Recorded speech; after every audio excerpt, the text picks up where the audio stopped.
Good morning, friends. Welcome back to Astrology Today. My name is Mel Rose, and I'm here to share your daily aspects.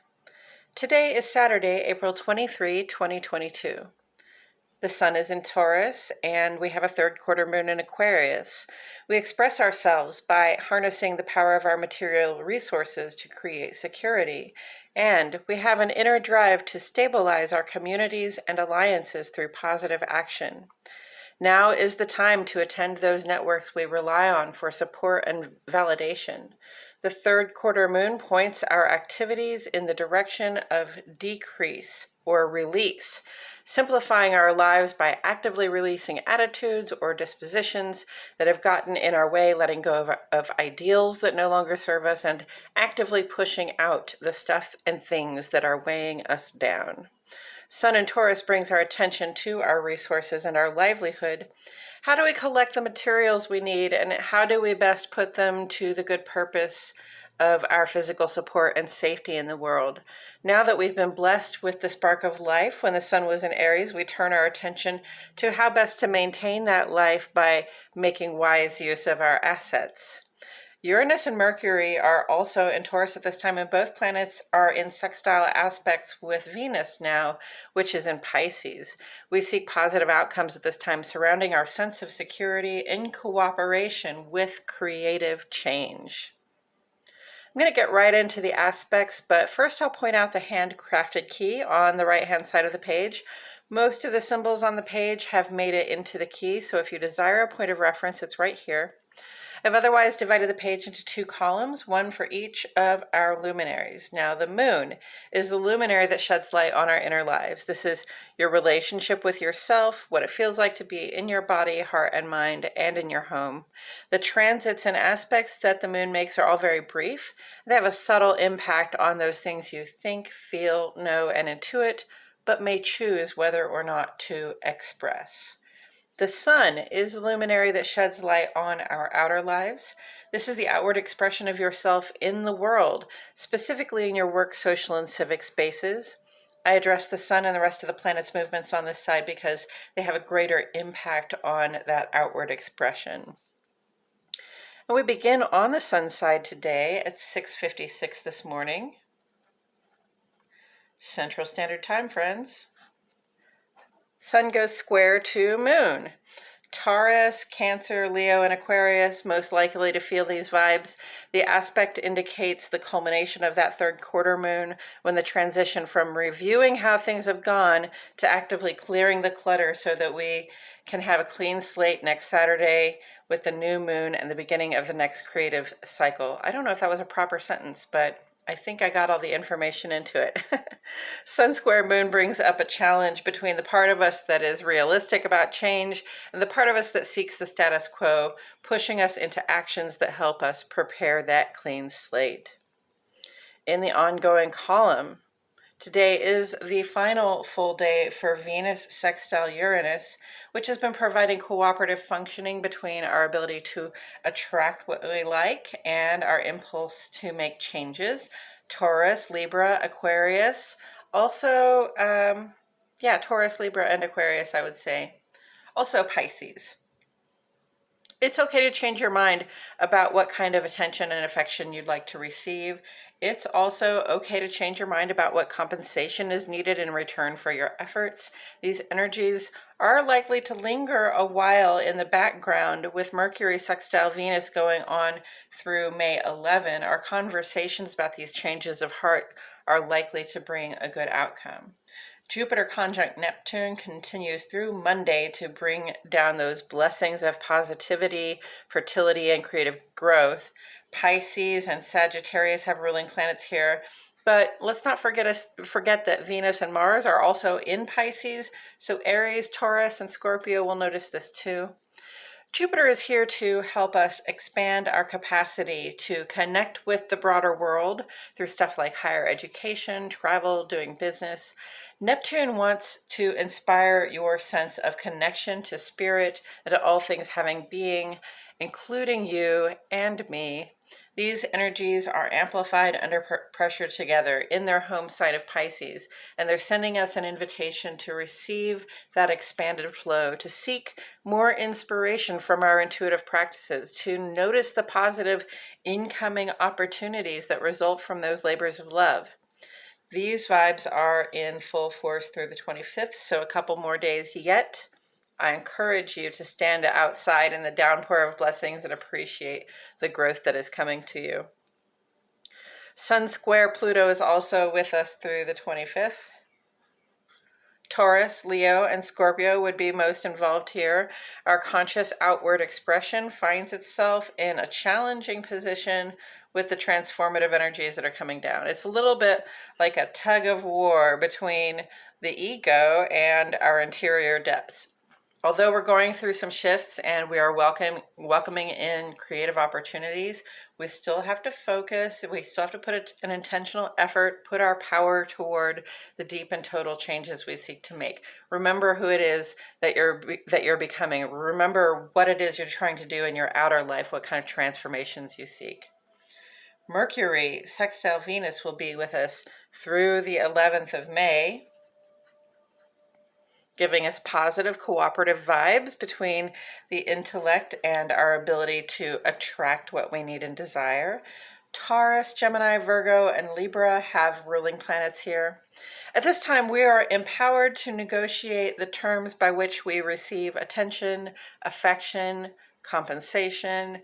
I encourage us all to take advantage of this energetic opportunity, especially with Jupiter and Neptune conspiring to rain blessings, to really begin to ask for what it is you think you need, even if and considering that that has probably changed, especially if what you need has changed. It's time to have a conversation about it. On the moon side of the page at 1:35 in the morning, Sunday morning, moon goes square to Uranus. So this is Cancer and Aquarius right here. This brief middle of the night theme has us feeling some challenges around the changes we're going through. Again, challenges aren't meant to stop us so much as they occur to remind us of our resolve to move forward. So they should really set us in motion. Tomorrow brings a square aspect between Mercury and Saturn, inviting a conversation about what it takes to feel supported and the challenges we face getting to that space. Mercury also goes sextile to Neptune tomorrow, helping us to express in material terms what we seek to create. Next week on Thursday, Mercury will make a trine with Pluto that will last a couple of weeks, bringing this ideal functioning vibe to our thoughts and conversations about the transformations we seek to undergo. Pluto will kick off our retrograde season this year on Friday, and Mercury makes its ingress to the home sign of Gemini. Again, I forgot to write that in there. The same day that Pluto goes retrograde. We'll see this new moon in Taurus next Saturday when we begin again to plan for the future from a grounded place of familiarity. And next Sunday brings solar Beltane, the midpoint celebration between spring equinox and summer solstice. This is when things really begin to heat up. And that is it for today's astrology, friends. Thank you all so much for tuning in. Please like my video, subscribe, click the notifications bell. I post here every day and I wouldn't want you to miss a thing. Friends, I appreciate it so much when you comment to ask questions or provide encouragement. It isn't just gratifying for me to know that you're listening, which it is, but it also lets YouTube know that you're engaged in the content, and that helps a lot. Also, if you know anyone for whom this guidance may resonate, I encourage you to share. Sharing is caring. If the information is good for you, it might be good for the next person too. Now I'm going to take a couple of minutes to talk about tarot as it relates to astrology today. First, I'll discuss the tarot card that sits on the side of the page. Then I'll do a quick rundown of today's astrology before throwing a random card that hopefully speaks to today's energies. So let's get into it. The tarot card that sits on the side of the page is the Five of Pentacles. Pentacles is the earth sign or the earth suit of the tarot, and Taurus is the fixed earth sign of the zodiac. So that's where we get Pentacles for Taurus is the earth mode. Earth is about your physical resources. It's about your health. your wealth, your finances, those physical assets that you have, everything from your body to your savings, right? So Five of Pentacles really represents a time or a perception of need, of poverty, of insecurity, of lacking. This can represent some sense of desperation about some things. All right, we're having difficulty with health or money at this time, and honestly, like, who wouldn't be? Gas prices are up. Prices on everything are up. We have not all yet done the math to decide what it is more that we need or made the negotiation regarding about how much more that we need. Okay. But so, we might be noticing some feeling of lack, some desperation, like we're not going to have enough to do what we want to do.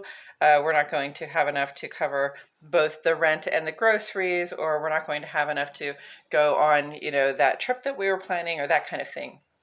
But listen, help is always available. You see these two pictures, these two people on this card. One of them appears to be walking in the snow barefoot, and the other one appears to be walking on crutches. So these are people who are in a desperate situation. They're out in the cold. It's a dark time.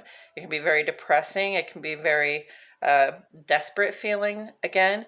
But let's not miss the fact that there's this whole building with this lit up beautiful stained glass window right on the side that represents probably a church or otherwise some institution that is available to help. Okay, churches and institutions are made of resources, and if you know somebody, because buildings can represent people too, if you know somebody or you know of a place, an institution of some kind, where you know that they are made of resources, you know that they have resources, it's good to go to them for help if you need to at this time.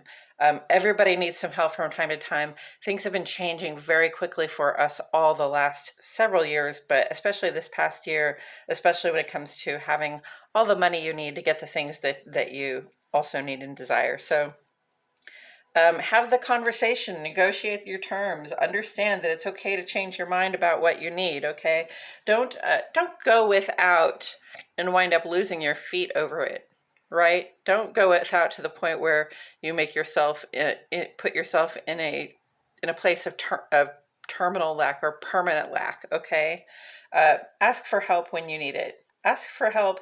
Maybe as soon as you know you need it, and don't put it off, right? Thinking that you can be proud, you can get by on that much less, don't do that to yourself. Just, maintain your standard of living by asking for the things that you need. And with that said, I'm going to go ahead and mix up some cards while I remind myself and the cards that the sun is in Taurus. Sun in Taurus is a time to get grounded in what is familiar, to think about what we're receiving and how we use it to feel secure in the world. Uranus and Mercury are also in Taurus, and these can be sort of quick and impulsive signs for the sign of Taurus, but right now they're in a sextile position with Venus, which rules Taurus. So I see a lot of cooperation here. If we're needing to change our mind about a resource that we need, or several resources that we need, if we're needing to negotiate new terms, if we need to ask for help at this time, it's really positive functioning vibration, very cooperative. People are going to be willing to work with us and help us out at this time. I'm going to come back to this and say also, if you need help, like you can't pay a bill, call them and let them know what's going on, okay? Because most of the time they're going to let you put it off or something, and you want to be in good standing with those people that provide you your resources, right? The third quarter moon in Aquarius says release, release, release. And moon in Aquarius is really about bringing our inner life attention back to our allies and our networks that we lean on for support, our communities. So perhaps we release to the benefit of the community. Perhaps we let go of some things that somebody else might be able to use, right? Maybe we can be the source of help for somebody else as well. Late tonight, moon goes square to Uranus. This can be a little bit of a confusing time, or, just like a little bit of an impulse toward changes with challenges. It's the middle of the night. Hopefully we sleep through it. Otherwise, if we need to make a change in the heart and home, it's time, this is a time when you want to have a conversation about it. On the sun side, sun square moon makes that third quarter moon, and this puts our inner and outer lives in somewhat conflict with one another, but hopefully that is not to stop us, but to put us in motion toward letting go of things that are getting in the way of our ability to align with ourselves. Jupiter conjunct Neptune still ongoing for the next couple of days. What inspiration to expand have you received? I'm interested to know. Sun square Pluto. Keep your eyes on that outer life transformation prize, whatever it is, those changes you're seeking to make to get bigger or better, or to have, something more ideally your own, something more ideally expressive of you. From the inside and the outside, it's a square and challenging position. That's why I'm saying keep your eyes on the prize. You want to keep your attention and keep your power there, even if you feel challenged about it. And then Mercury sextile Venus and Venus sextile Uranus. Venus sextile Uranus, today is the last day. So we might still feel those vibes a little bit as we go on with Mercury sextile Venus. Mercury and Uranus will still be in Taurus together. So this is very still much a time where, we have to think about what we need. It's okay to change our minds about what we need to receive. And it's also okay to have a conversation, negotiate the terms, tell people what it is that we need in order just to live our lives and be ourselves, to be our kind, wonderful, beautiful, giving, generous, nurturing selves. And with that said, I'm going to go ahead and throw this card. Oh, the Six of Rods. Okay. So the Six of Rods is generally, looked at as sort of a parade. And if you are the person in the Six of Rods, then you are a person who's gone out and made a conquest or an achievement of some kind. Now you've got this laurel wreath, right? That shows that you are to be celebrated. You are the business right now. So, you get to ride down the center of the square and have people around you celebrate your victory, your achievement. And that's a really great feeling. Especially coming out of that sense of poverty or lack that can come from the Five of Pentacles, to come into, perhaps you're in that place of lack. Perhaps you realized that you needed more and you had to make that negotiation. You made some sort of creative decision to move forward, to ask for what you need. And out of that comes, a success, and a success that not only you celebrate, but that others are able to celebrate as well. That's what we're looking for, right? To have successes that we can celebrate, and that hopefully other people can celebrate as well. This does also bring me back to the moon in Aquarius, right? Even the third quarter moon in Aquarius, because when we have the parade for the achievement, that's sort of a release. It's sort of a post-culmination release that says, yes, we did it. Now we're going to celebrate, so that we can get on with our lives after celebrating, right? So, letting go, like celebrating so that we can let go, and also that attention on community, on alliances, on our networks, on the people we rely on for support and validation, right? Very moon in Aquarius kind of vibration there. And I believe that's all I have to say about it today, friends. Thank you so much for joining me today. My name is Mel Rose, and I'll see you all back here tomorrow for more astrology today.